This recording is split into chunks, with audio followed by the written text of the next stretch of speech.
In today's session, I want to focus on what is law.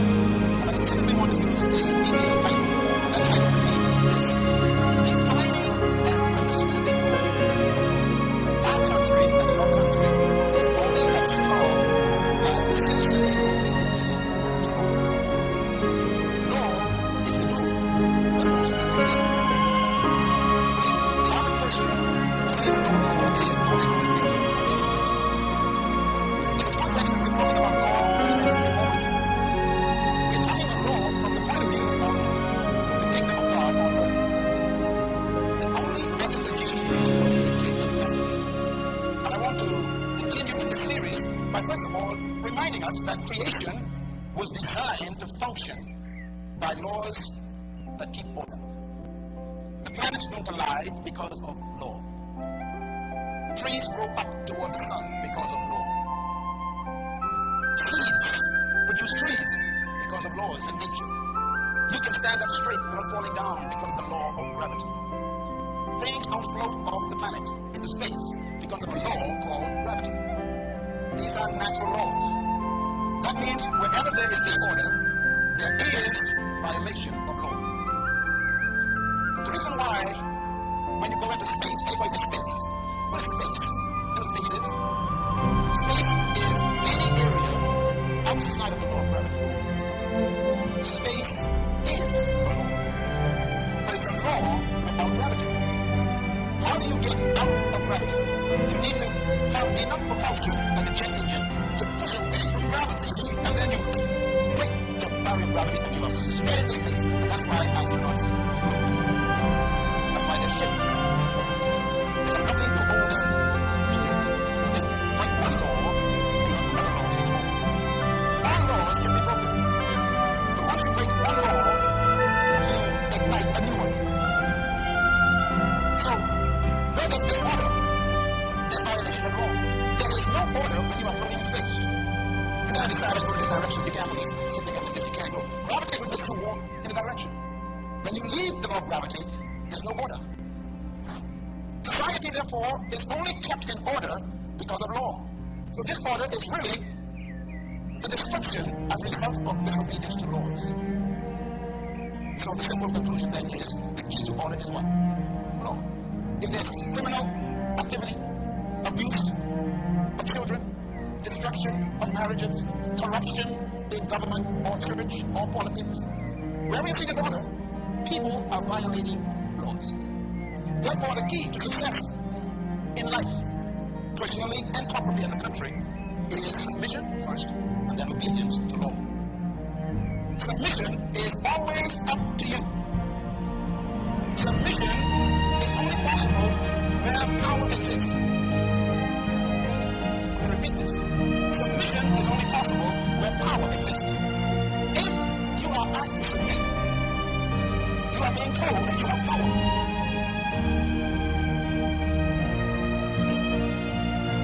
When you submit, it means you are taking your power and giving it to someone else. And this is true, especially when the Bible talks about wives, submit yourself to your husband. It's amazing. Apparently, women have more power than men in God's mind. God knows. So God begs the woman, please, don't use it on him. Use it for him. If a woman ever turns her power on, it's over. So the Bible says to the woman, submit. Submit means you got plenty of power.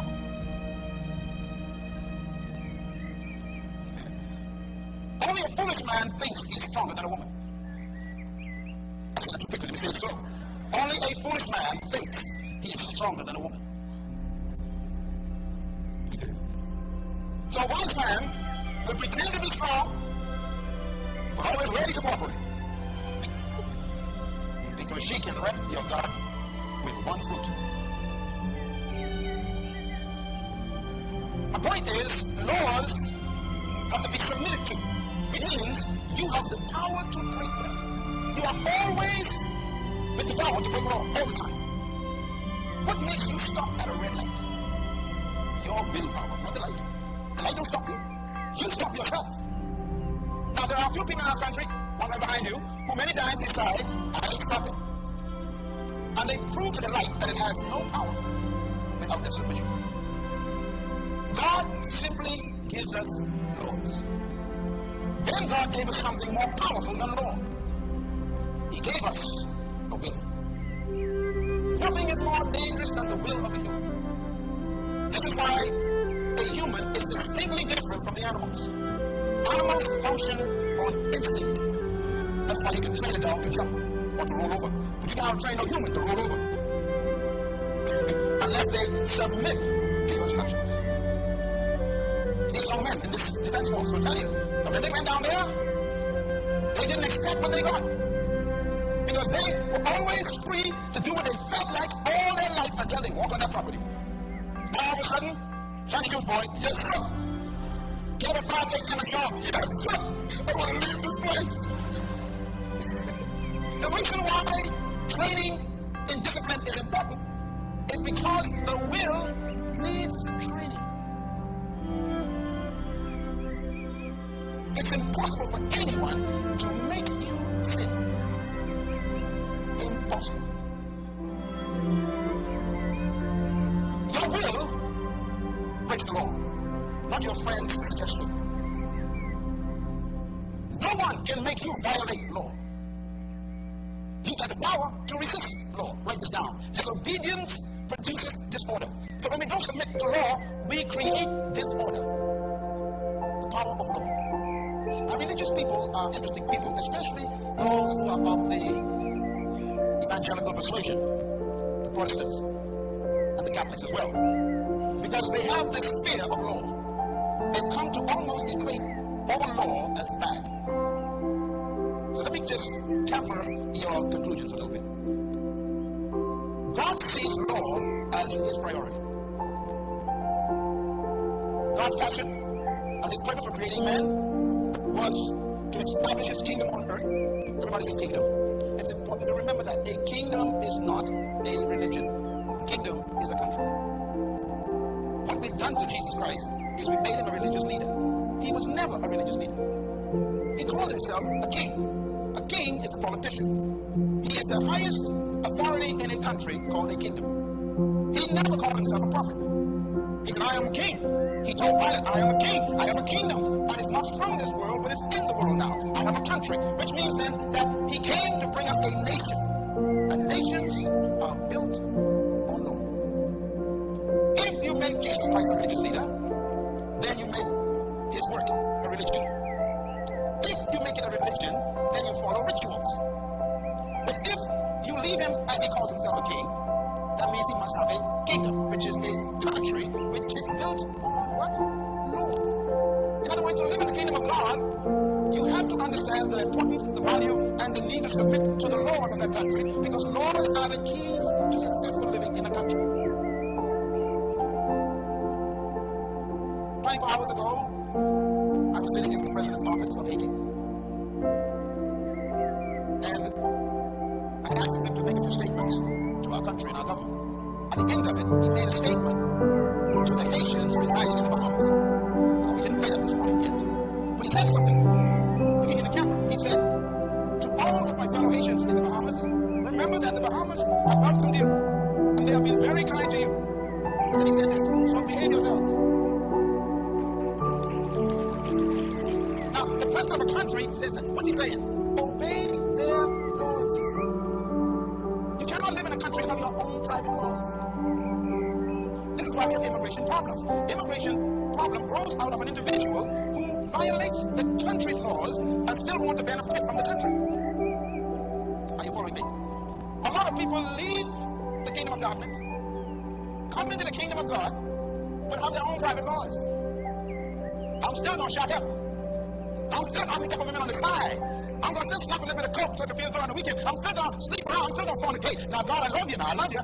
But I still want you to bless me. I still want the benefits. But I bring my own private laws. Don't work that way.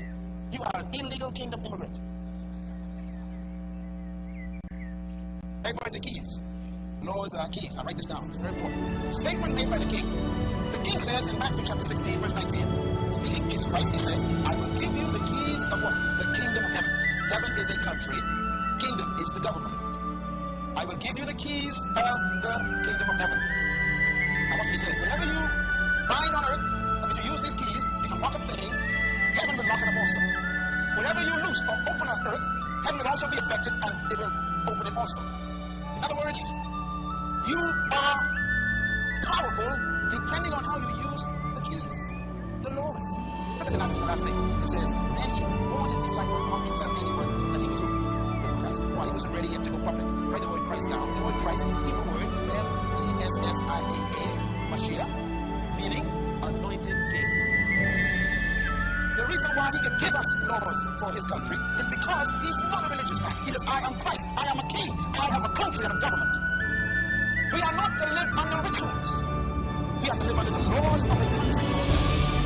That's the difference between the two. Matter of fact, I did some research for you on this concept of keys. Can I have a bunch of keys, please? You want a bunch of keys? I want you to say something. Okay. This is just the keys in my hands. I have some keys here from Dr. Henry Francis. What do I have in my hand? Who has these keys right now? I have the keys. A bunch of keys. Now, Pastor Henry has a house that he owns. He has a few cars. He's got, doors in that house with locks. He probably got a safety deposit box with stuff in it, real stuff in it. In other words, these keys are loaded with power. So I have these keys. I am still broke. I don't have his house. I'm not enjoying his cars. I'm not living in his kitchen or his bedroom. I am not enjoying what's in a secret safety deposit box. You know why? Because I just got the keys. You can have the keys and still be broke and sick and hungry.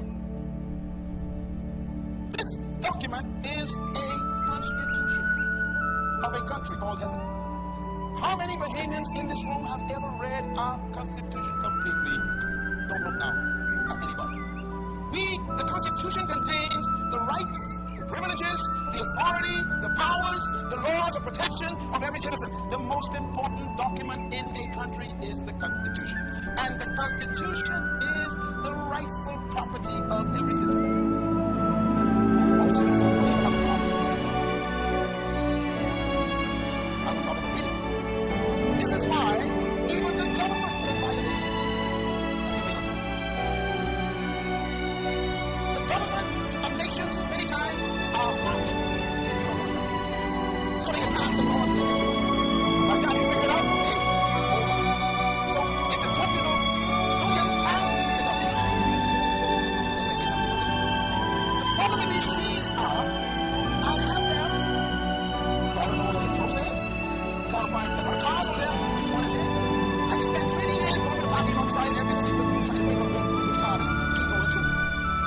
I can go to the bank and there's 500 in safety deposit box. I don't know which one is his. So I can spend another 20 years trying every box, wasting my whole life. I got the key, but I'm still broke with the money in the box. What's the problem? Figure it out here. The problem is, every key has, understand, a secret. Every key in the world has a secret, which means only the person who owns the key knows where the lock is. How many times have you walked down the street and found the key? What do you do? You can walk down the street to pocket. Finding a key is a country. Here's what's the other key. What is the one? What is the one? I got some keys all the way out. You gotta remember, what was this for? It's useless even though I will give you the keys of the kingdom. He says, but having the keys, I gotta know how do I use them, and where do I use them, and when do I use them, and what makes them effective. So I want to show you something that goes along with laws. You may have the laws in your hand, but if you do not read and understand them, then read the statement. Matthew 13:11. Read. And Jesus replied, the knowledge of the secrets of the kingdom of heaven has been given to you, but not to them outside. Get it? First, I'm going to give you the keys. But along with the keys, you need some what? Secrets. What's the secret? Knowledge.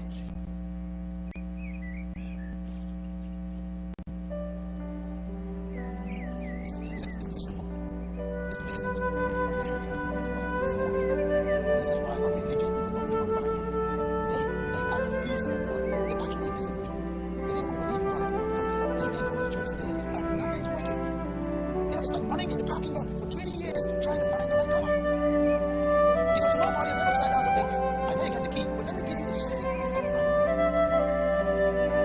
why we have to learn the laws of God. The laws of God are the secrets that make the product function. Collecting all the keys in this room doesn't change anything at all, except you get a bunch of it. So he says, I will give you what? The secrets of the kingdom of heaven. Heaven is heaven. I will give you the secrets. So use the keys to actually unlock heaven on earth. Whatever you unlock on earth, heaven will unlock it. There will be a direct connection between the two doctrines, which means that you'll be living under a different law. That extra person will be able to know everything.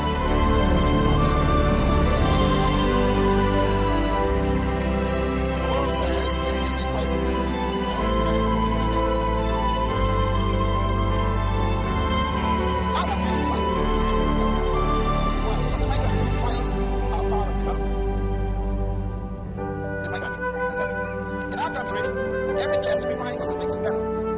Because we improve through them.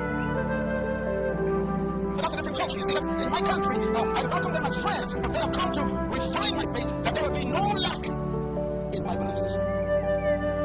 Or I can take the other one's approach. Everything's going wrong. The devil's destroying me. I'm going to be wrong. I must be saved. No, brother. Anyone who decides to live godly in Christ Jesus will promise. It's a promise. And they will suffer persecution. They never is normal. It's a right time. It's normal, man. Listen, whatever you're going through is not going to move you. Say it. Say it again.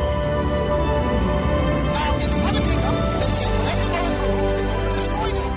But in our kingdom, what do we say? Whatever I'm going through is about to improve me. It's going to have that's a different key. I will give you the secrets of this. Whoever has been given more, you will have abundance. That means it's a Pastor Henry only gives me the knowledge of 2 days. I just do it. But I never give it. So, told them to do it. I give you plenty of information. You can go out with it. Every week, I come in. I spend time studying the Bible. I use training. I go and study and find God's mind, find a secret. I work for it. I come to you, come to every session to get the knowledge. Because no matter how you talk out there, if you don't have the knowledge, you only know what you know.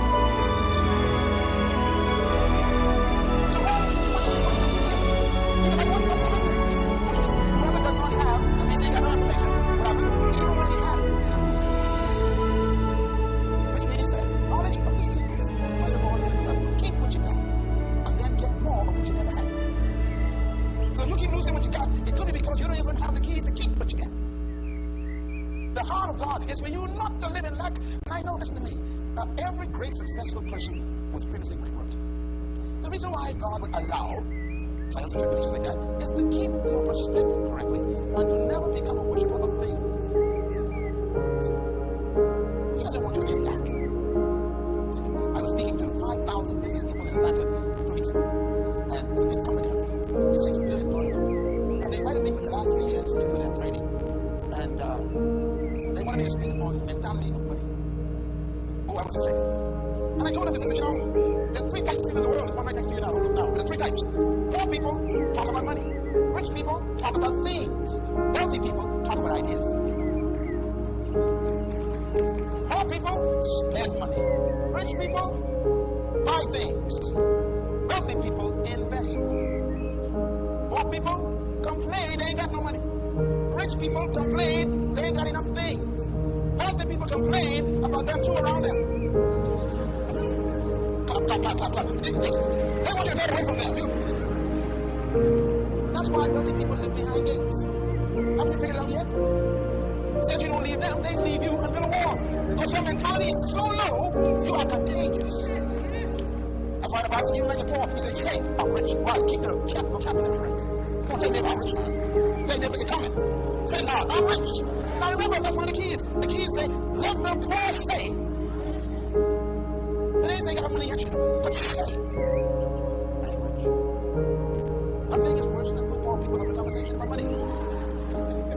What you got? That's a serious conversation. I can't help you either. Where you going? Nowhere. I'm going with you.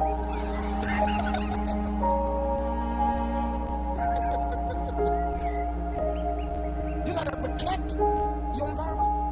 That's one of the keys. Matter of fact, write it down. Keys are defined as, first of all, precepts. Secondly,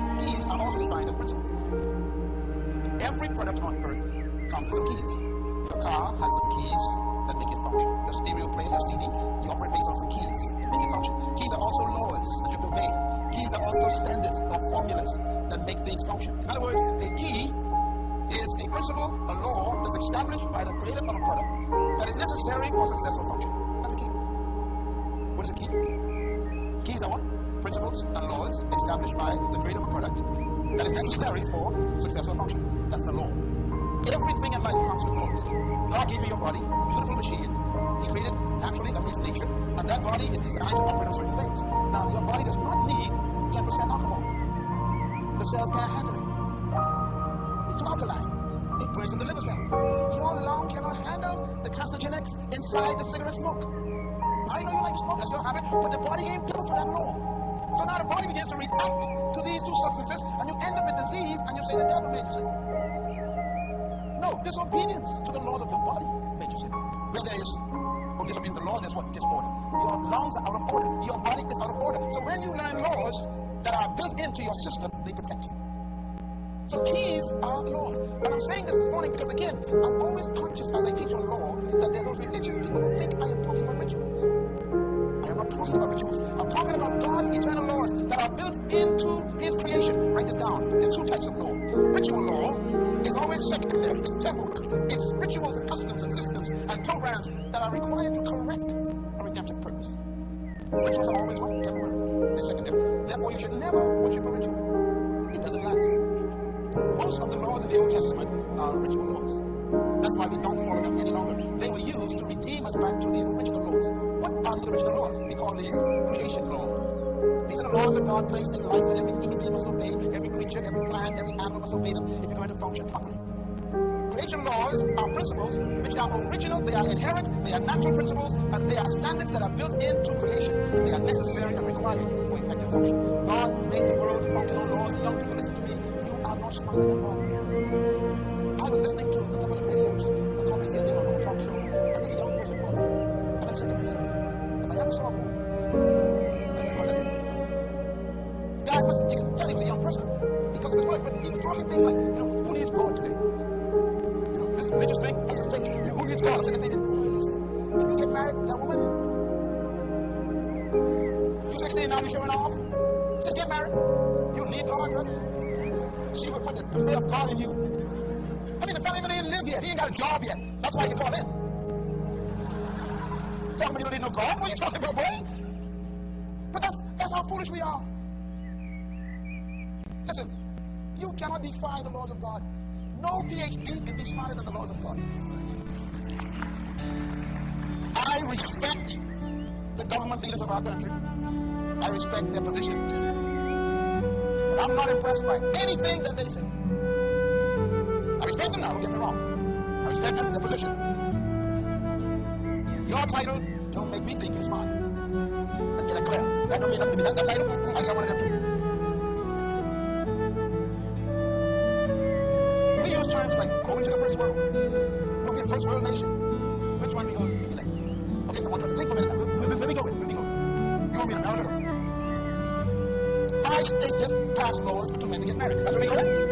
559,000 babies are killed every single day in America. Is that where we going?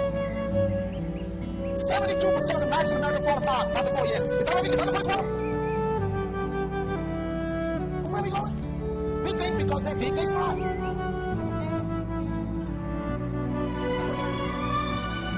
Says, wisdom is in God.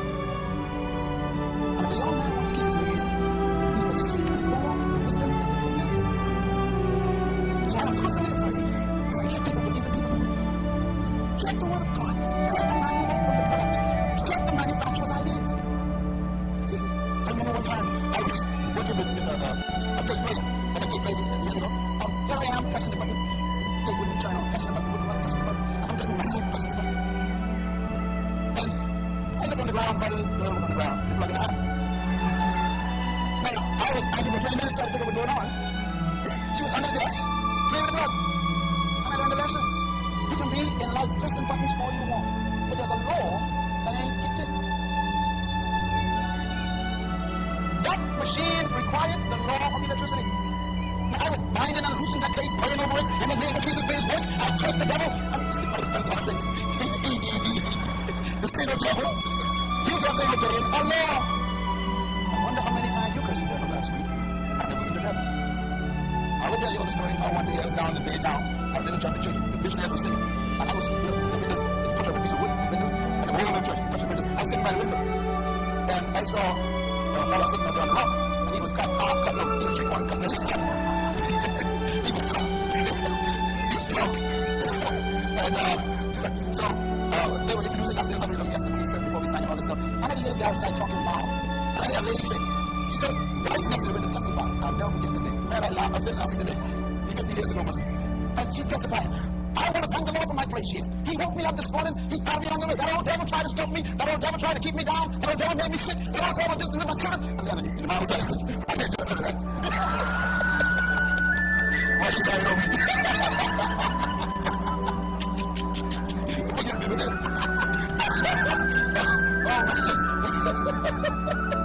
And the Lord spoke to me. The Lord said, that's exactly what the devil feels every day.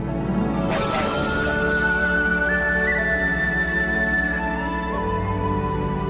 Maybe the devil is trying to put you over through.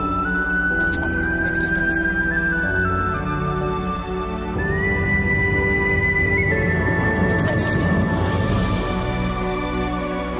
So when I go to the rituals, that's what happens to the rituals. That's what's going to work with God and it's in this person.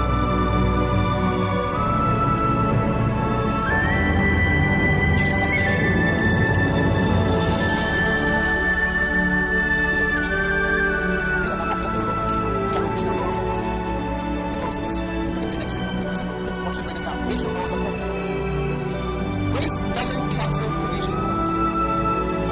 So get this out of your head. I'm saying that grace. I'm no longer under law. Be careful about what you mean by law.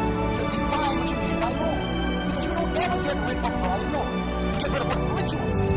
Hebrews 10 says the law is only a shadow of the good things that are coming. It's not the rituals. Not the reality themselves. That means the ritual is necessary until the real thing comes.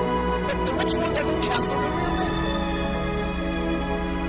It's a shadow. When the real comes, you're going to get the real. It talks about sacrifices.